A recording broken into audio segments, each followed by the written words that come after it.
আসসালামু আলাইকুম। চকলেট লাভারদের জন্য এটা আসলে একটা ড্রিম কেক। মাত্র ২টা ডিম ও অল্প কিছু হুইপ ক্রিম ব্যবহার করে তৈরি করে নিয়েছি আজকে এই মজাদার ড্রিম কেক। আসসালামু আলাইকুম everyone, welcome to my channel. তো আপনারা যতবার এই রেসিপিটি ট্রাই করে ড্রিম কেক তৈরি করবেন ততবারই আপনাদের ড্রিম কেক হবে একদমই পারফেক্ট এবং অনেক বেশি মজাদার। কথা বলে রাখি, এখানে আমি 2টা ড্রিম কেক বানাবো, তো আমি সেই অনুযায়ী ডোটা তৈরি করছি। প্রথমে এখানে নিয়ে নিচ্ছি 4 টেবিল চামচ পরিমাণ বাটার ও 2 টেবিল চামচ পরিমাণ সয়াবিন তেল এবং দিয়ে দিচ্ছি 1 চামচ পরিমাণ কফি পাউডার। দিয়ে দিচ্ছি এখানে 3 টেবিল চামচ পরিমাণ চকলেট এবং অল্প একটু পরিমাণ চকলেট ইমালশন। এখানে দিচ্ছি 1/4 কাপ পরিমাণ গরম দুধ। এবার সকল উপকরণ একসঙ্গে ভালো করে মিশিয়ে নিতে হবে। গরম দুধ দেওয়ার কারণে চকলেট এবং বাটার ভালোভাবে মিল্ট হয়ে গিয়েছে। উপকরণটা একপাশে সরিয়ে নিয়েছি, এবার শুকনো উপকরণটা চেলে নিচ্ছি। প্রথমে একটি চাটনিতে দিয়ে দিচ্ছি 1/2 কাপ পরিমাণ ময়দা। দিয়ে দিচ্ছি 1 টেবিল চামচ পরিমাণ কর্নফ্লাওয়ার। দিয়ে দিচ্ছি 1 টেবিল চামচ পরিমাণ কোকো পাউডার। দিচ্ছি 1 চামচ পরিমাণ বেকিং পাউডার। দিয়ে দিচ্ছি 1 চামচের অর্ধেক 1/2 চামচ বেকিং সোডা ও পরিমাণ মতো লবণ। এবার সবগুলো উপকরণ একসঙ্গে ভালো করে চেলে নিচ্ছি। চেলে নেওয়া হয়ে গেলে এবার সবগুলো উপকরণ ভালো করে একসঙ্গে মিশিয়ে নিতে হবে। এবার উপকরণ এক পাশে সরিয়ে রাখছি। এবার শুকনো একটি বাটিতে নিয়ে নিচ্ছি রুমের স্বাভাবিক তাপমাত্রায় থাকা 2টো ডিম। এবার এই ডিম দুটোকে ভালো করে বিট করে নিব যতক্ষণ পর্যন্ত ফোম তৈরি হয়ে যাচ্ছে। ফোম তৈরি হয়ে গেলে এর মধ্যে দিয়ে দিতে হবে 1/2 কাপ পরিমাণ চিনি। এবার চিনি ও ডিম ভালো করে বিট করতে হবে যতক্ষণ পর্যন্ত এমন একটি ফোম তৈরি হয়ে না যাচ্ছে। এবার এর মধ্যে দিতে হবে আগে থেকে তৈরি করে রাখা চকলেটের সেই মিশ্রণটি। হালকা কুসুম অবস্থায় এই মিশ্রণটি ডিমের ফোমের মধ্যে দিয়ে দিতে হবে। এবার 1 থেকে 1.5 মিনিটের মতন আরেকবার ভালো করে বিট করে নিব।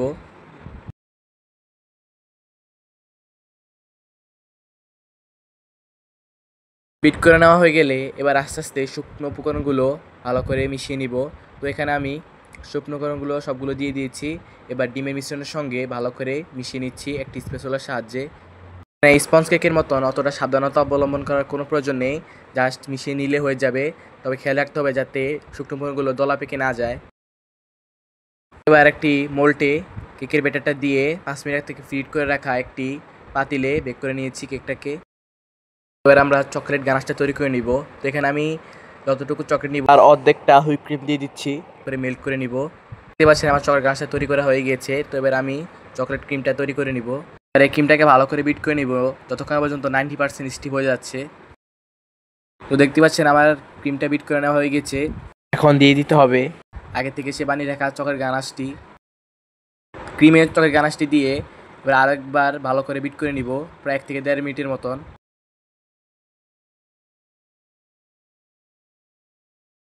তো এর মাঝে আমার কেকটা কিন্তু বেক করা হয়ে গিয়েছে। তো এবার আমি ডিমোল্ড করে নিচ্ছি। দেখতে পাচ্ছেন কেকটা কতটা পারফেক্ট এবং মসৃণ হয়েছে। যে পাত্রে আমরা কেকটাকে সেট করব বা ড্রিম কেকটাকে সেট করব সেই পাত্রে দিচ্ছি কেকটি। এখানে আমি কেকটিকে কোনো স্লাইসে ভাগ করে নিই। পুরো কেক অংশ দিয়ে দিচ্ছি মিল্ক সিরাপ। মিল্ক সিরাপ সম্পূর্ণ কেক অংশে দেওয়া হয়ে গেলে এর মধ্যে দিয়ে দিচ্ছি সে আগে থেকে তৈরি করে রাখা চকলেট ক্রিম। তো এবার কেকের উপরে দিয়ে দিচ্ছি চকলেট গানাশ। চকলেট গানাশটা দিয়ে কেকের চারপাশে সমান করে চকলেট গানাশটাকে ছড়িয়ে দিতে হবে। গানাশটা দেওয়া হয়ে গেলে এবার এর উপর দিয়ে দিচ্ছি চকলেট। চকলেটটাকেও আমি গানাশ স্টাইলে ভালো মতন স্প্রেড করে দিব। চকলেট দেওয়ার পর এবার আমি 5-10 মিনিটের মতন ফ্রিজে রেখে সেট করে নিব। এবার আমি ড্রিম কেকের একদম সর্বশেষ লেয়ারে যেটা থাকে মানে কোকো পাউডার, সেটা চালিতে করে চেলে ড্রিম কেকের উপরে দিয়ে দিচ্ছি। তো এবার আমি ঢাকনা দিয়ে ডেকে নর্মাল ফ্রিজে রাখবো পুরো রাত। ওভারনাইট নাইট পর দেখতে পাচ্ছেন মাশাআল্লাহ ড্রিম কেকটা কিন্তু পুরোপুরি একদম পারফেক্টভাবে তৈরি হয়ে গিয়েছে। এটা কিন্তু এখন খাওয়ার জন্য একদম পুরো রেডি। কেকটা খেতে এতটা মজা হয় যে আমার কাছে কেকটা খুবই ভালো লাগে। তো একবার ট্রাই করে কেকটা খেয়ে দেখবেন, আশা করি আপনারা কেকের একদমই ফ্যান হয়ে যাবেন। ভালো লাগলে সাবস্ক্রাইব করে আমাদের পাশে থাকবেন। সবাইকে আসসালামু আলাইকুম।